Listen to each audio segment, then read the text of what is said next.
is another MyView TV exclusive. Please remember to hit the notification bell, like, share, and subscribe. I don't bring nobody forward in your cheer for me. Everything what you see up my natural talent. Let me tell you something. You see, when you know what to please the audience with, it's simple, man. What go on, my people? Hope everybody doing okay. Hope everybody doing alright. So me now go do the review like how everybody are doing it. Let me tell you something. A long time the people them know say some captain of the force corrupt. I not just know. Some of the times people always wonder, how is it that the major players or the major gangs keep getting away? Anytime them hear say the police them a come or the soldier them a come for them, now most of the colleagues I tell them. I want for the colleague, I know for the colleagues, if you look beside you right now, if it's a soldier or a police, that the brother decide that you, me and you, know say him I work for gang member them. But guess what? Right now the back lead house people. Never say me tell them, I know say some house cleaner go on, because remember say the big 50-man trial soon go on. So a beer things are going to go on and a beer things are going to stir up. The Jamaica Constabulary Force continue to reap significant rewarding fight against organized crime in Jamaica.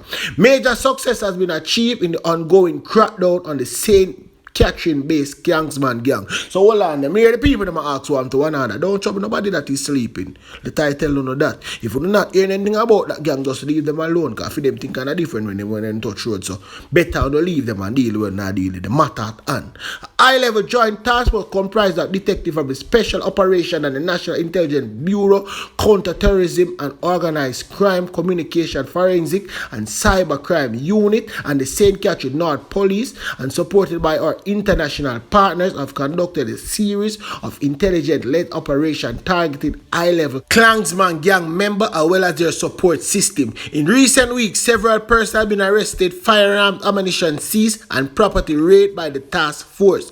On November 9, 2020, during a pre-dawn raid conducted by the Jamaica Constabulary Force and the Jamaica Defense Force in Love Lane, Spanish Town, 29-year-old Charles McDonald held with illegal firearm and ammunition. During an operation, McDonald was seen with a firearm and was confronted by the lawman. He threw it on the ground. The gun was retrieved and found to be a 9mm Browning pistol along with magazine containing 7 9mm rounds. He was subsequently charged with illegal possession of firearm and ammunition. Remember me they telling about this case here already, people. That's what I remember reminding you all of what the police ever said them do. But me I know they talk about that fine already by the police them and when them old McDonald. Me tell you no say, regardless of the situation, McDonald shouldn't be behind bars right now. Them should have said them a charge McDonald for nothing. All the thing the police should have charged for is get the paper to charge McDonald people them to take the bullet out of him for bury him. Yet me I telling as it is and not as it might be. On Friday, October 30, during an intelligence-led operation in Spanish Town again,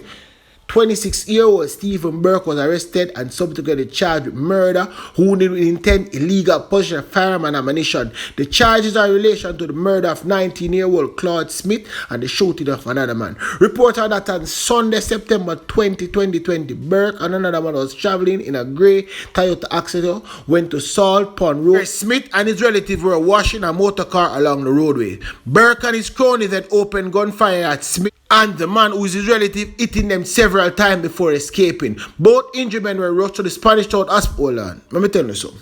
If you have flu, you got Spanish Town Hospital, you know, yeah. Let me call it as the people them say, Spanish Town. If you have flu, you go Spanish Town Hospital, you go drop out.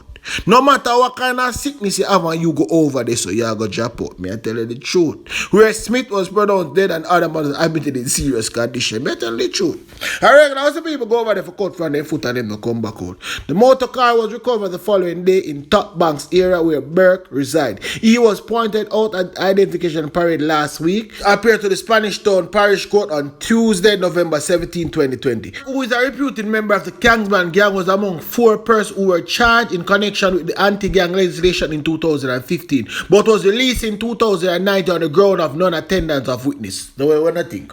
What you really think the people them know say them dead and them know the people them will be witness with them? What you think I got? Them now go dash them way. Them now go dash them way.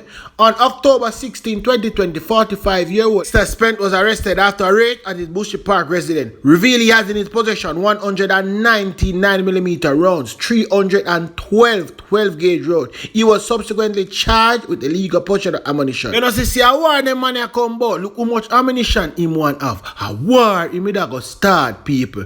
Due to the fact that the number of rounds except the amount permitted in law, 2 licensed firearms were also seized. Spencer was a former member of the Jamaica Constabulary Force. No. He is a member of the gang and an informant to the force here from long time. He work with the gang. He is to return to court on December 7, 2020. The Deputy Commissioner of Police in charge of the crime portfolio, Fitz Bailey, is warning persons to shun personal and business connection with criminal gangsters. I'm telling you this. Who now here will feel, so I'm telling the Commissioner, or Deputy Commissioner, whoever you want. Yes, if them want continue along this path, leave them, make them go on. You understand? Just leave them, make them go on. 35-year-old man has been taken into police custody in Antigua and Barbuda over the stabbing death of a Jamaican woman. She has been identified as 45-year-old Simone White. The police report that the alleged incident happened at about 8:30 p.m. on Saturday at a store located in junction of the market on Tanner Street. They said that she was found with what appeared to be stab wound to the upper body. I can't what appeared to be stab wound. A gunshot cannot be a stab, and a stab cannot be a gunshot. A stabbing tabar up. She was pronounced dead at the scene. ABS News in Antigua is reporting that White's throat was reportedly slashed during the alleged altercation with the man, who is reported to be her exchange lover. I'm telling you something. It is further reported that the man attorney told the news outlet that he sought treatment at hospital for 2 wounds he claimed was sustained during the altercation with White. The attorney reported indicate that the man underwent surgery for the wound to his right side of his neck, under his chin, and remained in the hospital under police guard. But people, let me tell you this. After the woman gave her the thing, you go for stab her up. Let me tell you, on the try hold him, on the try hold him, because the Jamaican name in Antigua. Well, we know, we do him things. That's how we know the thing go, and that's how the thing said. The St. Catherine North police has arrested and charged a man in connection with robbery on Brunswick Avenue, Spanish Town on Tuesday, November 10. According to the police, 42-year-old Colonel Clark has been charged with shop breaking and larceny.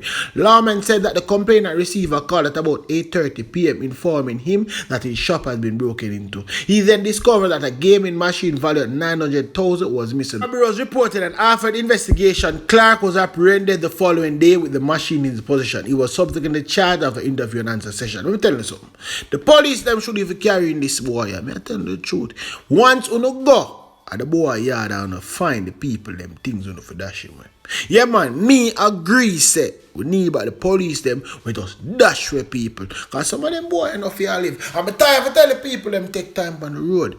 I don't understand why I don't feel like we need fear drive so hard. These 10 persons were rushed to the hospital on Monday morning after a minibus crashed on an accident-prone Spur 3 main road. The Spur 3 resident Renee Brooks told us that the crash happened at about 7 a.m. as the minibus was descending the hill. The bus was heading towards Montego Bay, and while coming down the hill, the tire blew out. The driver was trying to avoid a nearby gully, but the bus crashed. She said the bus stopped meters away from an abandoned house, which was damaged in another crash years ago.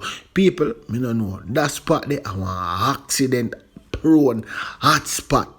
And once people go over there, say, you know, say them mash up by them vehicle, like a mash up people, the most people have left it. Brooks said that there have been other accidents in the same location in recent days. A truck driver carrying animal feed crashed there Friday. Yesterday, a motorcycle pillion was injured after the motorcycle lost control of the bike and the bus crashed this morning, she pointed out. Spur 3 is the major thoroughfare that links Mandeville and its environs, St. Elizabeth and Point West. I'm telling you something.